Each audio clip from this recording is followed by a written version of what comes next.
നമ്മുടെ സംസ്ഥാനത്തിൻ്റെ സാമ്പത്തിക സ്ഥിതി കടുത്ത സാമ്പത്തിക പ്രതിസന്ധിയിലൂടെ കേരളം കടന്നു പോകുന്ന ഈ കാലഘട്ടത്തിൽ ആ സാമ്പത്തിക പ്രതിസന്ധിയെ അതിജീവിച്ചുകൊണ്ട് വികസന പ്രവർത്തനങ്ങളെ മുന്നോട്ട് കൊണ്ടുപോകാനുള്ള ഒരു കാര്യക്ഷമമായ പരിശ്രമം സംസ്ഥാന ഗവൺമെൻറ് നടത്താൻ കഴിയുന്നില്ല എന്ന പ്രധാനപ്പെട്ട കുറ്റപ്പെടുത്തലാണ് പ്രതിപക്ഷം നടത്തിയിട്ടുള്ളത്.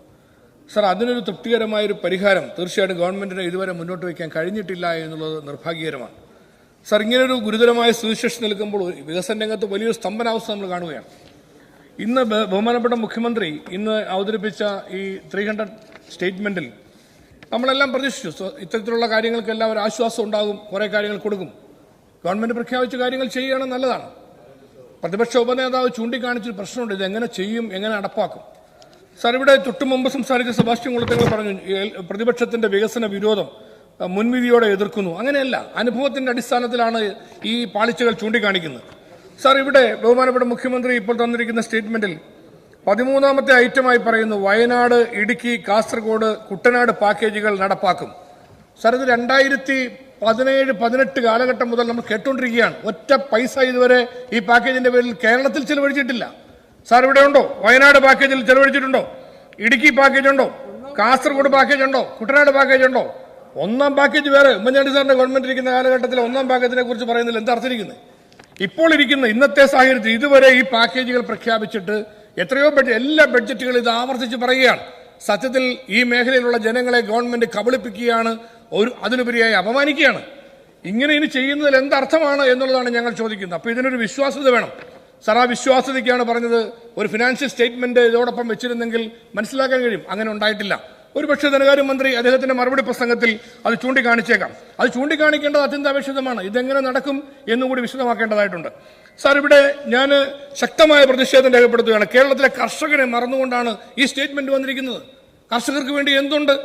ഇവിടെ റബ്ബറിന്റെ കാര്യത്തിൽ ഇപ്പൊ സെബാസ്റ്റ്യൻ കേന്ദ്രത്തിന്റെ കാര്യങ്ങൾ പറഞ്ഞു. കേന്ദ്രത്തിൽ വടക്കേ ഇന്ത്യയിലേക്ക് റബ്ബർ കൊണ്ടുപോകുന്നു, വിവിധ കാര്യങ്ങൾ പറഞ്ഞു. സാർ, റബ്ബർ കൃഷിക്കാർക്ക് വേണ്ടി LDF ഗവൺമെന്റ് പ്രഖ്യാപിച്ച 280 രൂപയുടെ വിലസ്ഥിരതാ ഫണ്ടുണ്ട്. UDF ഗവൺമെന്റിന്റെ സമയത്ത് 150 രൂപ പ്രഖ്യാപിച്ചുകൊണ്ട് റബ്ബറിന് 60 രൂപ 70 രൂപയുള്ള സമയത്ത് 150 രൂപ പ്രഖ്യാപിച്ചപ്പോൾ വലിയ ആശ്വാസമായി. ഏതാണ്ട് 80 രൂപയോളം സംസ്ഥാന ഗവൺമെന്റ് കൊടുക്കുകയാണ്. സാർ, ഇപ്പോൾ ഇന്ന് റബ്ബറിന് മാർക്കറ്റിലുള്ള വില 206 രൂപയാണ്. നമ്മുടെ ഗവൺമെന്റിന്റെ വിലസ്ഥിരതാ ഫണ്ട് 160 രൂപ അല്ലെങ്കിൽ 170 രൂപ. 170 പ്രഖ്യാപിച്ചിട്ടേ ഉള്ളൂ, കൊടുത്തിട്ടില്ല. അപ്പൊ 170 ആയിക്കോട്ടെ, അത് നിൽക്കുക. പക്ഷെ 250 രൂപ പ്രഖ്യാപിച്ചു. കൃഷിക്കാരന് സർക്കാരിന്റെ സഹായം ഇതിനെ കൊണ്ട് ഒരു പ്രയോജനവും ഇല്ല. കാരണം 206 രൂപ മാർക്കറ്റിൽ റബ്ബർ കൊടുത്താൽ കിട്ടും.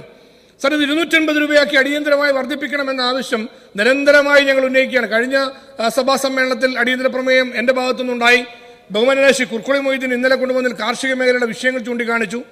ഞങ്ങൾ പ്രധാനമായിട്ടും ഉന്നയിച്ച വിഷയം കാർഷിക മേഖലയുടെ തകർച്ച കണക്കിലെടുത്ത് ഒരു കാർഷിക പാക്കേജ് ഗവൺമെന്റ് പ്രഖ്യാപിക്കണം. സാർ, ഈ സ്റ്റേറ്റ്മെന്റിൽ ഉണ്ടായോ? എന്റെ ബഹുമാനപ്പെട്ട കേരള കോൺഗ്രസ് അംഗങ്ങൾ, നിങ്ങളെങ്കിലും ഈ വിഷയത്തിൽ ഒന്ന് ഇടപെടണ്ടേ? ഇവിടെ ഒന്നും സംഭവിച്ചില്ല.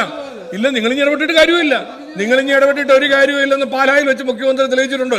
അതുകൊണ്ട് ഒരു കാര്യവും ഇല്ലെന്നുള്ളത് ജനങ്ങളും തെളിയിച്ചിട്ടുണ്ട്. അത് പോട്ടെ, ഞാൻ അതിലേക്ക് കിടക്കുന്നില്ല. ബഹുമാനപ്പെട്ട മുഖ്യമന്ത്രി റബ്ബറിന്റെ കാര്യത്തെക്കുറിച്ച് പറഞ്ഞപ്പോൾ അദ്ദേഹത്തിന്റെ നിലപാടും സർക്കാരിന്റെ നയവും എല്ലാം ഞങ്ങൾക്കെല്ലാം ബോധ്യപ്പെട്ടിട്ടുണ്ട്.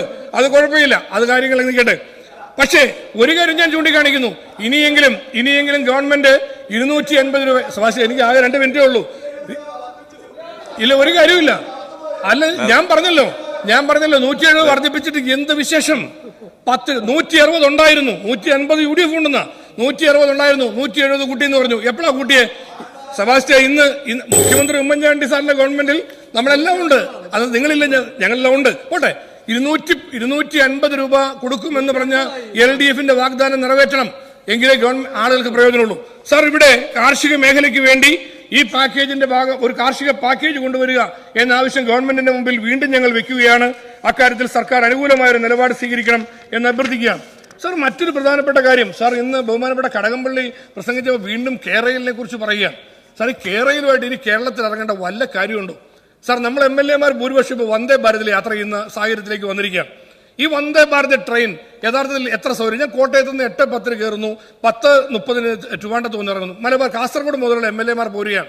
സാർ, നമ്മുടെ സംസ്ഥാനത്തിന് ഒരു പൈസ മുടക്കില്ലാതെ 2 മണിക്കൂർ അല്ലെങ്കിൽ വളരെ ചുരുങ്ങിയ സമയം കൊണ്ട് തിരുവനന്തപുരത്ത് എത്താവുന്ന ഇപ്പോഴുള്ള നമ്മുടെ റെയിൽപാളത്തിലൂടെ ഈ ട്രെയിൻ ഓടിയിട്ട് ഇതുപോലെ സൗകര്യപ്രദമായി ലാഭകരമായി ഒരു സാധ്യതയുണ്ടെങ്കിൽ സംസ്ഥാന ഗവൺമെന്റ് ചെയ്യേണ്ടത് ഈ കേരളിന്റെ പുറകെ പോവുകയാണോ?